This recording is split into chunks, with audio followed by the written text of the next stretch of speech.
waiting game that we play. I'm wearing a hat, everybody. I'm wearing a hat. That's an exciting update in my world. All right, let's wait. Let's make sure I see it. You guys know me. I have to frickin' see it. Until I see it, it's not real. And I've seen it. And it is good. Awesome.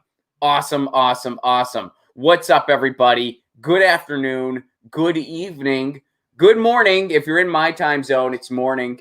I hope you're doing well. I hope you're staying safe. I hope you're staying out of trouble, unless it's good trouble, right? Special thanks to everyone who makes this show possible. Before we get started, ZT.com, our friends over at ZT.com, ZHITEA, their tea kind of rules, and you can get it wholesale now because of the pandemic. You guys know I've been obsessed.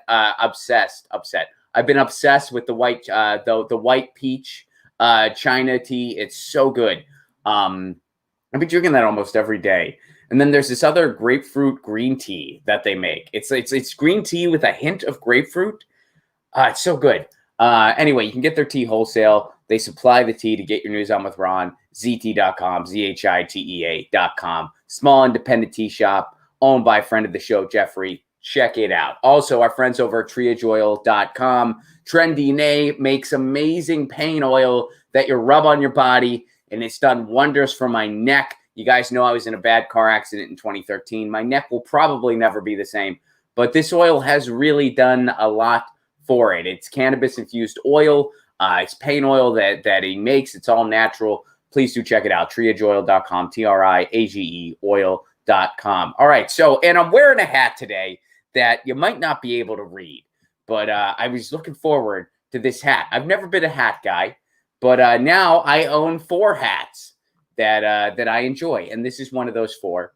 And I'm not just wearing a hat because I was worried about a bad hair day. That's never held me back in the past to go hatless, as you guys probably know. I'm wearing a hat today because I got this hat from Fight for the Future, and it says Save Net Neutrality. The print's a little small, and I was looking at it on camera. I'm like, I'm worried. I don't know if anyone can read this, but but I'm still wearing it.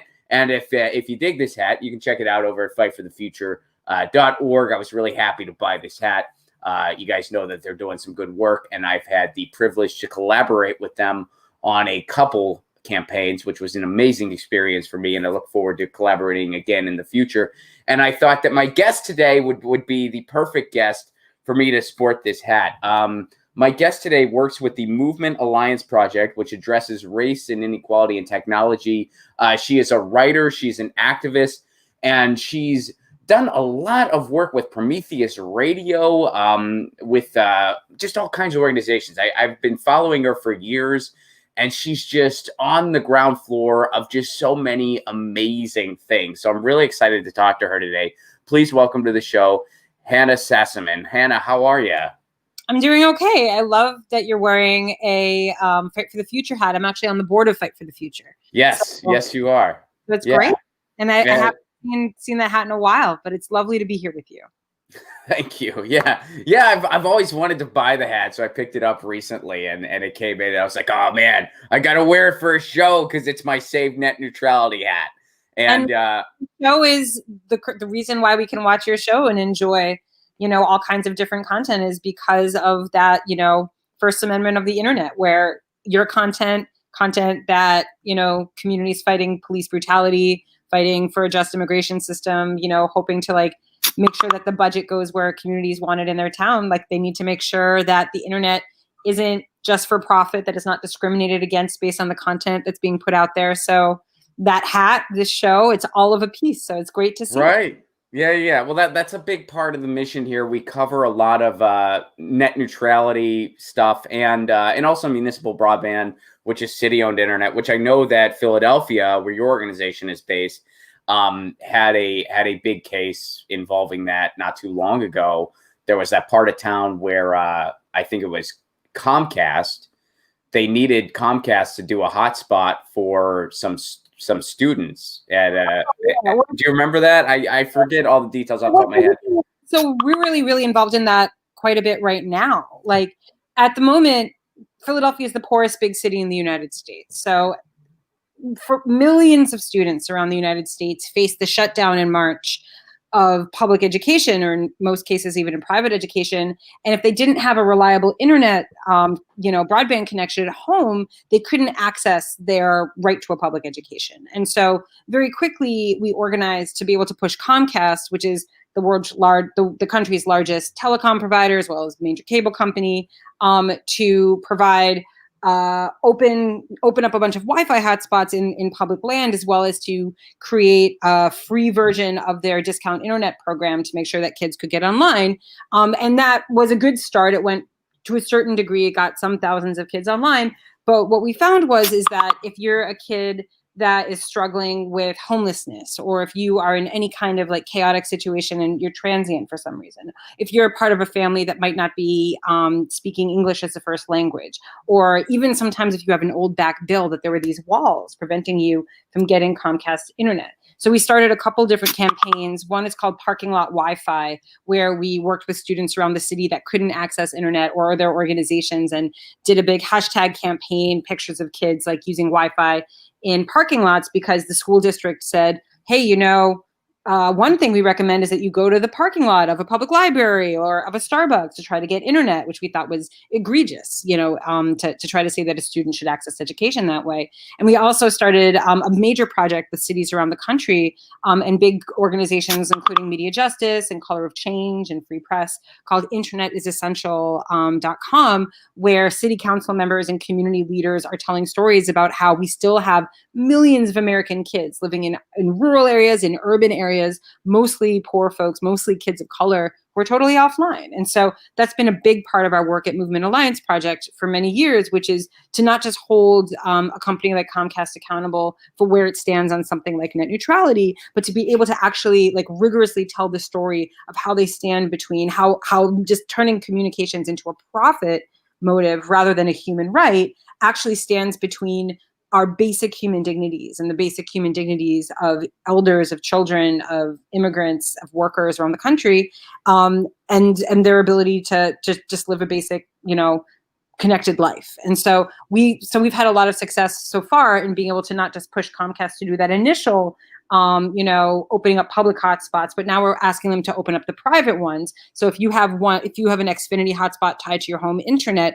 your private network would stay protected, but it would be possible for students to access your personal network, something that residents around the city are certainly really supportive of, as well as to get Comcast to extend the speeds of their internet program to make it way better than just the 25 megabits per second that kids are using now, which is way too slow to have 3 or 4 kids plus a parent or two online at the same time, doing what you and I are doing right now, as well as make sure that free promotional program where it's like free and they extend it every few months just stays totally free through the whole pandemic, as well as open up those residential hotspots. So that's an ongoing fight that we're helping to lead, and a big part of our work at MAP. Yeah, I mean, well, it's one of those things when you look at what big cable has really done. I mean, they've basically formed more or less an organized duopoly. And if they decide that their profit margins aren't going to be to their liking, they just won't build somewhere. So it's, when you really break it down, it's just so morally scary. Just being like, okay, Comcast gets to decide whether our kids learn or not in the digital age we live in. So yeah, it's just trying to get to this point where the internet is a human right, because it is. And, I think the permanent solution for that is just city-owned internet all across the country. But, the cable companies have set up the red tape to try to prevent that from happening. That's right. And so in Pennsylvania, for example, back in 2005, the city of Philadelphia was being praised as one of the first in the nation to pursue a municipal broadband program called Philly Wireless. And our city council basically was moved really, really fast by the incumbent telecoms, by Comcast and Verizon. Those are the two big ones. Like most places in the United States, we have one or two big providers, and they pushed council to really water down the program. And then they also pushed on the state level to pass a law saying that you have to ask your local incumbent permission in order to build a local municipal network. And so that meant that most cities around the state couldn't have one, and the Philly one really fizzled out. But what we're seeing now in the face of the COVID pandemic and this massive disconnect that millions and millions of people in this country are feeling, what we're starting to see is folks building community-based broadband. There's some incredible work that's been happening with the Detroit Community Technology Project in Detroit, with folks in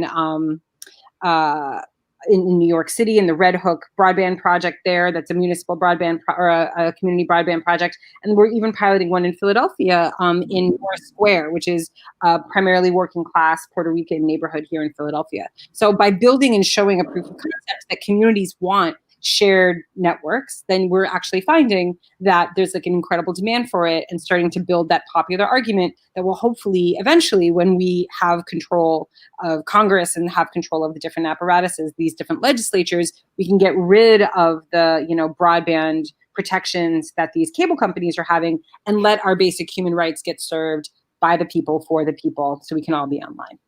Yeah, absolutely. And I think, I personally cannot explain the technological end of it, but there was that study that Harvard did in conjunction with the Institute of Local Self-Reliance, and I'm sure you've seen this as well, where it showed case by case, 100% of the time, the only exceptions being when a municipal broadband project wasn't finished, the city option offered better internet at a better price. So it's just a no-brainer. And what that tells you, like you, the general person, is that quality internet infrastructure isn't necessarily a super hard or impossible feat. It's just not a priority of these entities whose first priority is just making as much money as possible. Well, I think we're seeing that play out not just in the broadband communications space. And if you want to learn more about cities, including in really red parts of the country, like Chattanooga, Tennessee has one of the fastest, best municipal broadband networks in the country, and Next Century Cities is a great place to learn about a lot of those, as well as with Institute for Local Self-Reliance, which you brought up. But we're seeing profit motive be centered again and again and again in the face of this crisis rather than basic human needs. And so telling the story about what we need to be doing online at a time of coronavirus shutdown and using internet as an example of this intense profit motive in the face of, a government really very much in thrall to those big corporations. It's something that we think is a really important history lesson that's happening in real time that we're going to have to really work to dismantle over the next years. So. Mm-hmm. Yeah, I always point that out too, where I say, look, this isn't a left-right thing, because where some of the most municipal broadband projects are happening in the country is in Tennessee. Why is that? Because they all look at Chattanooga and they're like, wait a second, they have some of the best internet in the world, like it's up there. What? And they pay cheaper than most people. I mean, the average cost, I think, is $67 a month for some of the best internet in the world. It's like a gig up. It's a gig up. It's really, really, or gig down. It's really, really fast. And a bunch of other cities like Kansas City, there's all of these really, really great build outs that are happening that because cities took the plunge to say, we need to serve this as a public utility. And that's really what internet is in today's age, especially now. No kidding, right? So let's get into your article first, and then we're going to get back to some of this. But I want to get into your article. I've been wanting to talk to you about this for a while now. This is from August, so it's been out a minute. But COVID-19 proves it's time to abolish predictive policing algorithms. So let's start out basic. What exactly is predictive policing and the algorithms? What all does that refer to? Sure. So an algorithm is basically just a list, right? It's just you're trying to predict something based on what's happened before. So if you are currently accessed this show today by clicking on a link on Twitter or clicking on a link on Facebook, then what the algorithms that really drive those platforms are doing is they're taking a look at your behavior on the internet and the behavior of people that they think are like you, and they're trying to predict other things that you might like. So for example, Facebook really thinks that I want one of those bicycles that you can put a basket in the front and put both of your kids in it and ride to the grocery store. They're $1,500, $3,000 bikes. Facebook is correct. I would love one of those. I think that would be awesome. I would love to put 7 dogs, 5 kids, and 15 hats in a frickin' basket and go and be that guy. I'd love to be that guy. Can't afford that right now. Facebook also thinks that I would like to rent a business wardrobe. I would not like to do that, not in that. But based on other people like me, they made a calculated guess that that's something I'd like to do. And so that's a pretty low stakes decision. Like whether or not I click on like a fancy bicycle is not really a priority. It's not something that's going to hurt my life, but it gets a little bit more intense when does Facebook advertise to me about a renting opportunity or a mortgage if I'm Black or not. And there's been major cases with Facebook, like challenging them on and challenging companies like Airbnb on whether or not their algorithms discriminate against Black and brown people. It gets even more heavy when you're like, is this algorithm determining whether or not I get access to stage 2, 3, 4 in applying for a job? Is it often these algorithms are built saying, oh, this is unbiased, this is really fair, this is just taking math, data, and embedding it in a decision-making rubric. And it's not as racist or biased as like a human brain. It couldn't possibly be worse than that. When what you're doing actually is taking a look at data points that are just frankly pulled out of a structurally racist society, built on imperialism, built on chattel slavery. And it's just burying the practices that led to that data existing in ones and zeros, stamping science at the top and moving it forward. Like, and I'm not saying all algorithms are bad, but I am saying that most systems that use algorithms are deeply screwed up and deeply structured to be biased towards white supremacy in American society. And so that's what's happening. Now, predictive policing is one of the highest stakes ways in which these algorithms can be used. Does a police department send a cop to your neighborhood trying to guess whether or not crime will take place? And what you find is that a lot of these tools, built in Chicago, built in New York, built in Philadelphia, end up just perpetuating broken windows policing, like the kind of policing where it takes really low level stuff, like drinking a beer on a porch or public urination or possessing a tiny amount of marijuana, something of that nature. And it might the algorithm sends police to that neighborhood. It means that those kinds of activities are prosecuted or are arrested for a lot more. And also you have a lot of cops around, so there's other things that might get picked up. And it just perpetuates the over-policing and the opportunities for police brutality that have really plagued the United States for quite some time.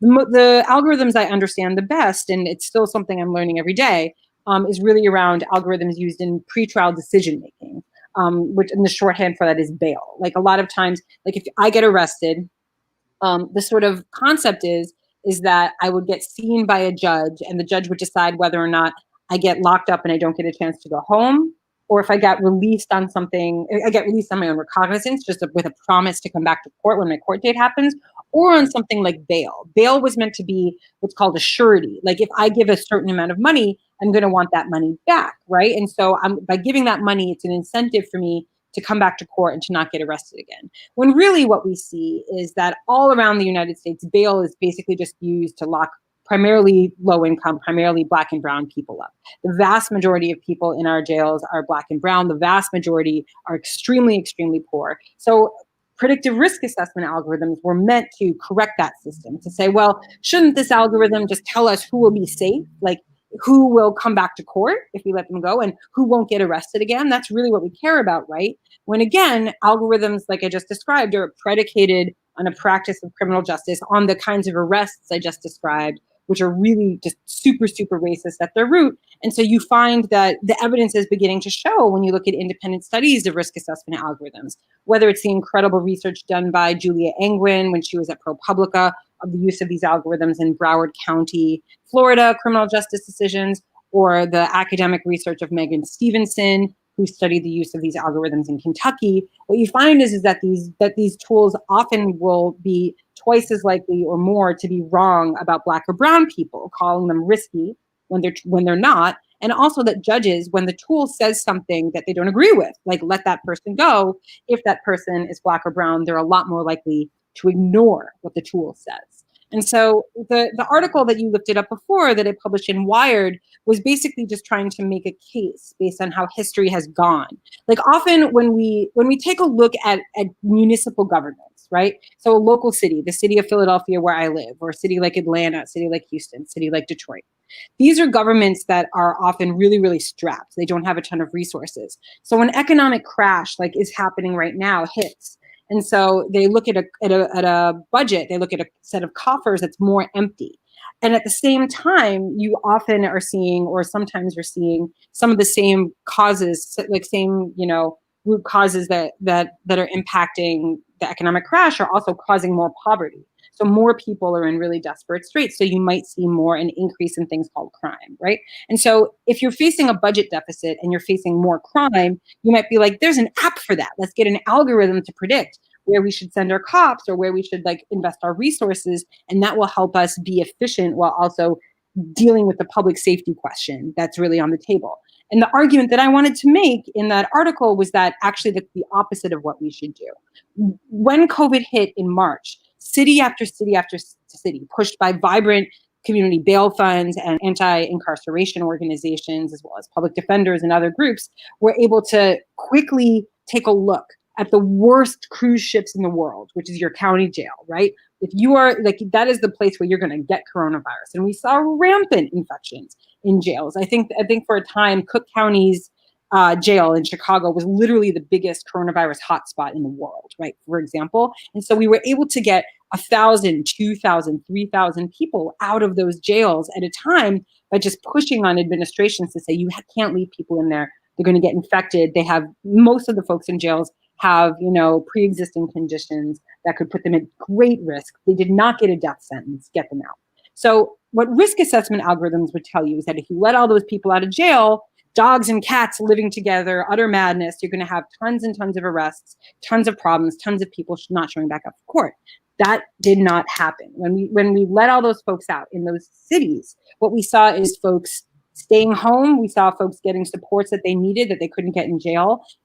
As courts started to reopen, people came back to their court dates. So I thought that it was some of the best proof that we'd seen that the idea of predictive policing, the idea of predictive pretrial algorithms, any kind of prediction when it comes to criminal justice, we don't need it. We have some of the best evidence that we've ever needed to say that instead of trying to predict someone's riskiness, what we need to be doing is reducing the chance that they're going to get caught up at all. We need to stop calling things that are about human survival, things like sex work or things like drug use, as crimes. We have to stop even making it possible that if someone gets arrested, in the vast majority of cases, that they spend a day behind bars. In the vast majority of cases, if I get accused of something, I should be able to confer with my lawyer, make an argument about what supports that I have or that I might need to safely show back up at court and go home with those supports and services, right? If I need them. And most people don't need anything at all. You might need a text reminder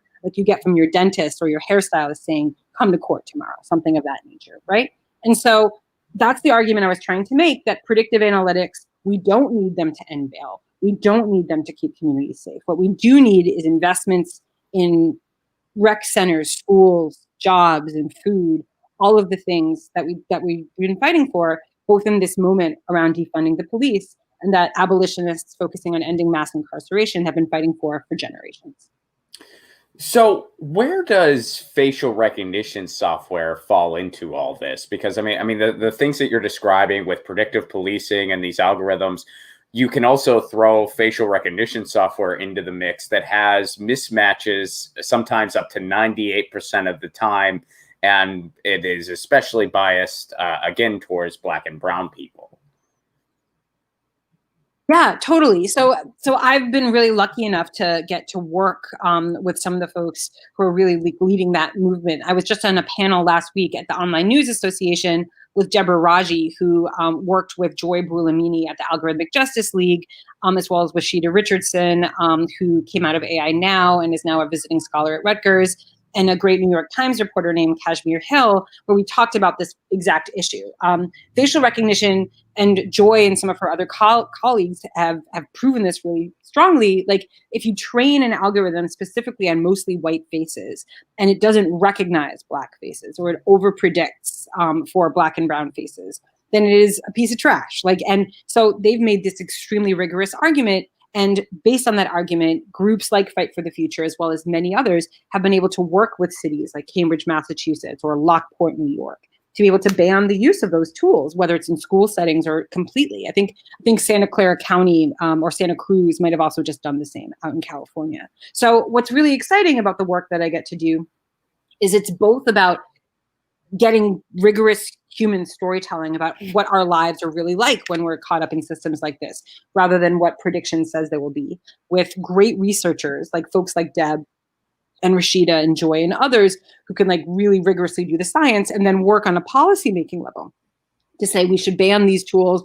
we should reduce their harm, we should focus instead on divesting from this kind of carceral technology and investing instead in the resources communities really need.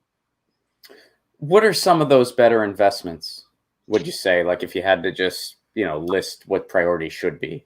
Well, sure. Like, I think that that's been the really rigorous argument coming out of the movement around defunding the police and like around what safety really means. Like when we talked, we're in the middle right now at Movement Alliance Project of putting a survey out into the community that's like asking those questions, like what do you want to be investing in the city of Philadelphia? And I believe the city of Chicago just did a poll that focused specifically where they were ranking priorities, and defunding the police was right up there.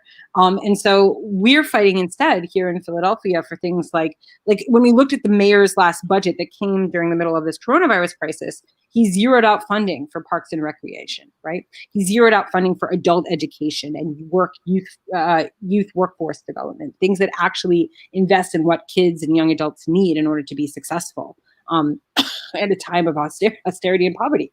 It's stuff like that. It's not that deep. We need good jobs. We need good schools. We need good transportation, good food, and like the right for everyone to live in dignity. And 15% of the Philadelphia entire budget goes to cops, 15%.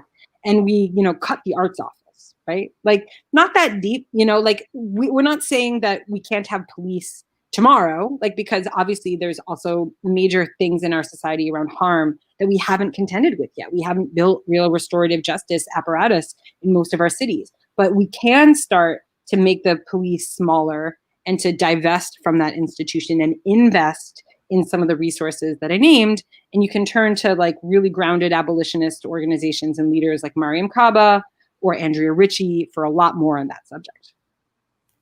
Right on. So I picked this story out for you.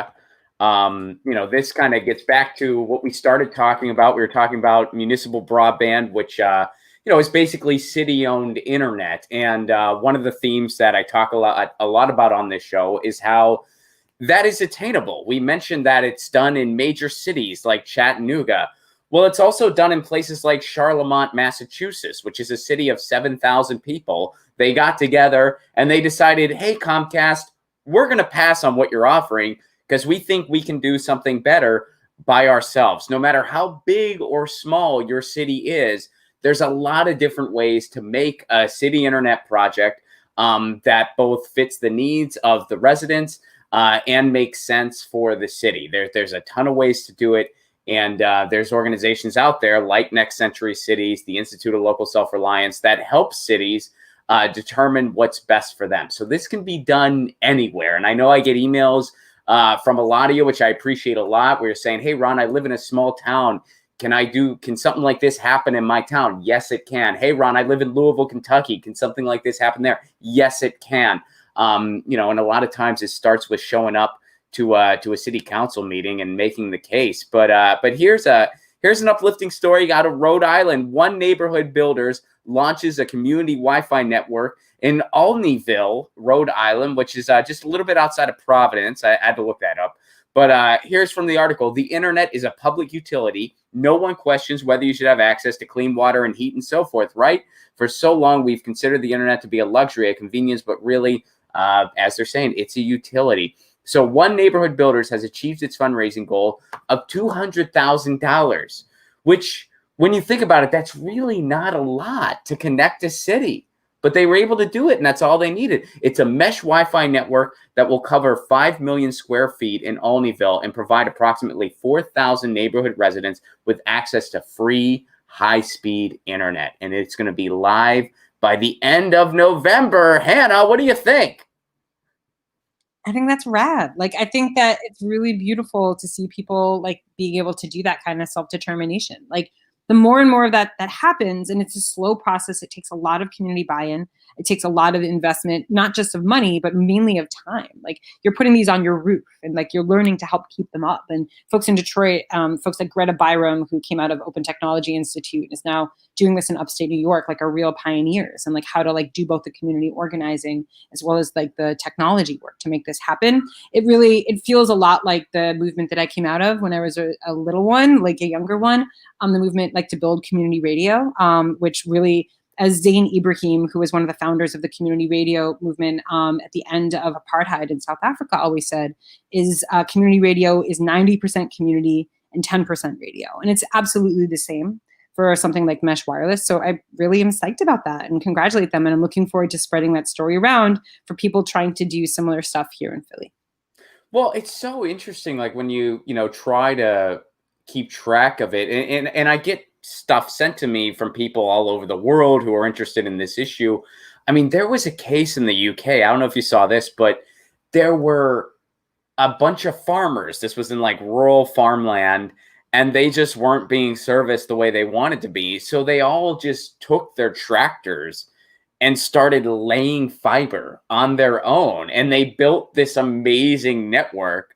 So now, like, just all these farmers have this amazing internet, which again goes to, it can be done in pretty much any circumstance. We just have, in particular here in the United States, we just have a system set up where it's just not a priority because we just allowed this big cable duopoly to dictate our internet.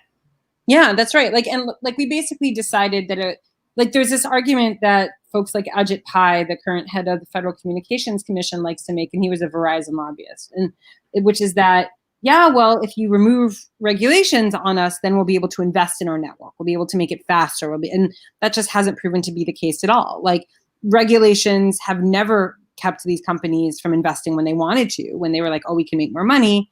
And in times like this, like they're just saying, well, we don't want to, they're just using their power and their profit motives to not invest. Like, we have to remember that during the coronavirus shutdown, Comcast had the best Q1 and the best Q2 for broadband subscriptions, for getting new broadband in 13 years. They got tons of people to buy their stuff.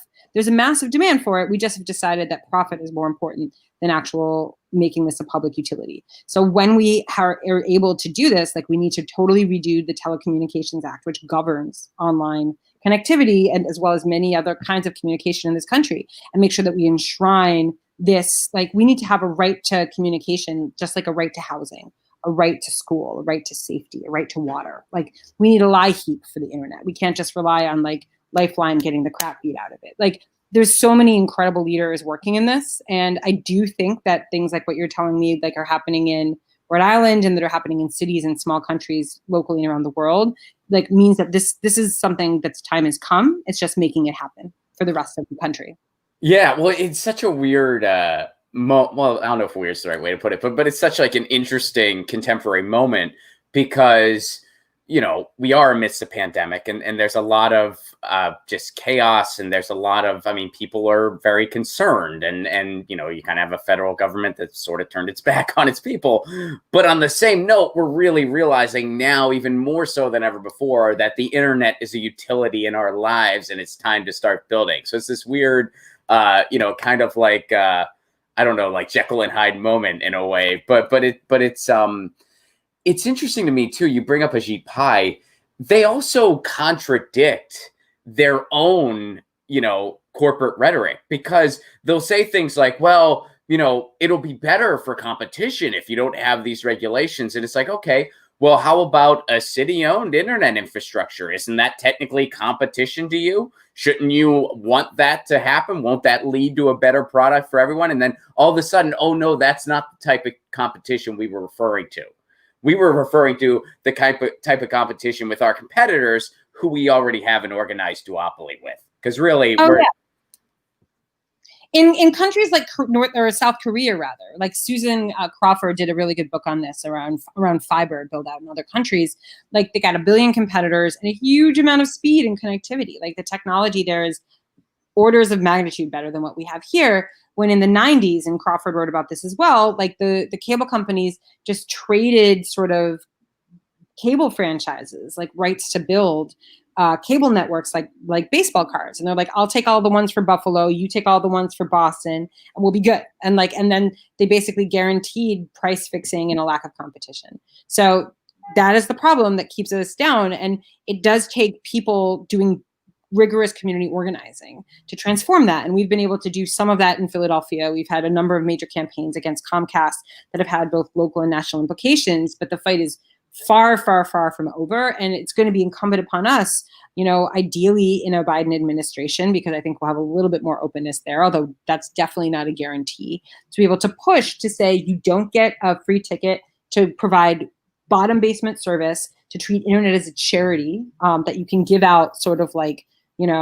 chocolate rather than people's basic human needs. And instead of guaranteeing that you give it to every single person who needs it at a price they can afford at high speeds with all the privacy protections people require. So the vision is set. It's just about trying to focus and organize to win it. So I wanted to ask you one more quick thing. I know you got a skedaddle here, but I actually, the first time I ever had a talk show was actually on Radio Free Nashville in Nashville, Tennessee, which I believe you were among the people who raised that antenna, correct? Oh, and it's referred to as a barn raising, right? Because typically it's like, so I was going to ask about Prometheus briefly. Like what do you think kind of the current state of community radio, which is commonly referred to as the word for it is low power FM, because these are low powered signals that communities are able to grab hold of. And I mean, obviously radio is not quite the dominating part of our landscape as it once was due to technology and other things, but community radio stations, I've always seen those more as kind of like you said, 10% radio, 90% community. So is that something that is still spreading? Is Prometheus still very active in all that in different communities around the country, or? Prometheus is 100% still around, and it's extremely wonderful. Like the world of community radio stations, and one of the first campaigns I ever got to work on was helping to pass legislation expanding access to community radio to thousands more communities. The big broadcasters had kept it primarily to very rural areas, and we changed the law to make it available in cities like Nashville, because the station originally was out in Pasco, which was 30 minutes outside of Nashville, and the frequency didn't even reach into the city. Mm-hmm. So now, since that has happened, they've been able to move the tower and actually cover the city, which has been fantastic. And so the movement is still extremely vibrant. Like it's something called appropriate technology. Like if you're a farm worker in the field in rural Florida, or picking, doing tree work in rural Oregon, or if you are living in a small town where the way that the mountains work, it's really hard to get internet, right? And it's really hard to get that kind of connectivity. Radio is an extraordinarily vital and cohering thing. 90% of Americans still listen to radio at least once a week. Like it's either in your car. Like I know for me, I have this 20 minutes in the morning after I've gotten both of my kids rolling, my husband's making breakfast, I'm making my bed and getting dressed, and then I'm turning on the radio and listening. And that's how I get my news. Like I'm not someone who's like Googling it all day. And so I find that when people say, people have been predicting the death of radio for a long time now, what's great about the technology is it uses the public airwaves. It uses a piece of infrastructure that is truly part of the public trust, that we do truly own. And it communicates in a way that doesn't require like a broadband internet connection or like a high level of technology. It's something that is, if there's an emergency and your power's out, looking for an emergency radio is one of the first things that you do that isn't actually powered, that's a battery powered device. It's a necessary thing. In the times that we're in, like whether it's a wildfire or an uprising or all of these uncertain questions, like I'm pretty grateful that we have a robust radio system and great stations like WRFN all over the country that are going to help us stay connected in times of crisis and in times where we need to focus on community as a major institution to help us thrive. Thank you so much. And yeah, thank you for doing this. Where can people go to learn more about you and your work? You can definitely go to movementalliance.org, and we'd love to connect with you there. You can follow me on Twitter. It's Hannah Sassaman if you want to take a look at any of the stuff I particularly have done. But Movement Alliance would be where I'd send you. And I'm super grateful for you having me on, Ron. This has been so much fun. Absolutely. Thanks so much for doing this, Hannah. And thank you very, very much for all your work. And I look forward to crossing paths again soon. Take care. Peace. All right. Hannah Sassaman, movementalliance.org. Look, my hat is making my face a little more shadowed. And yeah, I know you can't read it, but save net neutrality. I'm so excited. I still love this hat. I never wear hats, but I wore one today. It's a little here, there. The huh? There we go. There we go. And my seat just whatever. What are you gonna do? But yeah, Hannah Sassaman, movementalliance.org. People who are listening to the podcast later, they're like, yeah, dude, we can't see your hat at all. Anyway, but yeah, Hannah Sassaman. I've been following her work for a long time, and I think we met in person at a conference called Allied Media Conference in Detroit. I'm pretty sure that's where we actually did meet in person briefly, but I knew of her work with Prometheus Radio, prior to actually meeting her. And I've been following her online ever since. She's doing amazing things, as you can see. So yeah, please do check that out, movementalliance.org. And follow her on Twitter at Hannah Sassaman. Red Pill, what's up? Thank you so much. Kitty Treat to Lucy from Antifa. Thank you so much, Red Pill. I appreciate that very much. So guys, tomorrow we're going to be off. I have to, you guys know that yesterday on the show, or unless you weren't watching the show yesterday, you might not know. But yesterday on the show, we had a tech hiccup in real time, where my mic was going haywire, and I didn't know how or why, but my mic was going haywire, and yeah, so I gotta look at that. I'm using a backup mic now, so tomorrow I'm gonna kind of take a look at all that and try to figure out what's going on and try to fix everything. So there will be no live stream tomorrow. But there will be a short video dropping. I drop a short video every Thursday. There will still be a short video dropping on Thursday. But Get Your News On with Ron will be back on Monday, next Monday. And there's going to be a Patreon stream in between now and then, which if you want to know exactly when that's going to be, patreon.com/Ron Placone. You get the Patreon stream on replay. It goes out live, but then the replay is only available on Patreon. You also get a patrons only Zoom once a week. And you get, I'll make you a theme song. I'm doing theme songs for my patrons. That's been a blast. How much does all that cost, Ron? It's a give what you can level. So I know it's tough times financially, but if you got an extra $1 or $2 a month that you won't miss, patreon.com/Ron Placone. Get your theme song. What are you doing? Get your freaking theme song. How cool is that? And Red Pill, thank you very much for the super chat contribution. And on Monday, I'll make this announcement now. The time is going to be different. It's going to be at 3 p.m. Pacific time, so 6 p.m. Eastern. And the reason for that on Monday, and I'll make a note in the YouTube community and on Twitter, of course, if anything changes. But as of right now, I'll likely be going live at 3 p.m. Pacific time, 6 p.m. Eastern time, because my guest is out in Australia. And so the regular Get Your News On with Ron time was a little bit difficult for him. My guest is going to be Stephen Hale, who is a professor and MMT scholar. And we're going to be talking economics. We're going to be talking MMT. He's the guy who turned me on to the work of David Graeber. I read David Graeber, which, rest in power, David Graeber. We actually lost him recently, which was very sad. But his book Debt is an amazing book. And I read it off of Stephen's suggestion. It took me a little bit of time. I had to reread a couple things and I had to take my time with it, but it was an amazing read nonetheless. So we're going to be talking to Stephen Hale on Monday. So it's going to be a different time, and I'll post about it just so everyone knows exactly what time. But as of right now, it looks like it's going to kick off 6 p.m. Eastern, 3 p.m. Pacific on Monday. We're going to be going live with Stephen Hale. In the meantime, I'm going to figure out, some of the glitches going on here. I'm gonna go ahead and get that sorted. And you guys know the drill. Lucy says meow. Again, movementalliance.org. Check it out. Hannah and the group she is affiliated with are doing amazing work. Prometheus Radio, Fight for the Future, Movement Alliance. She's involved with a lot of amazing things. It was really cool to talk to her today. So check that out, movementalliance.org. And in the meantime, y'all know the drill. Lucy says meow. I say peace.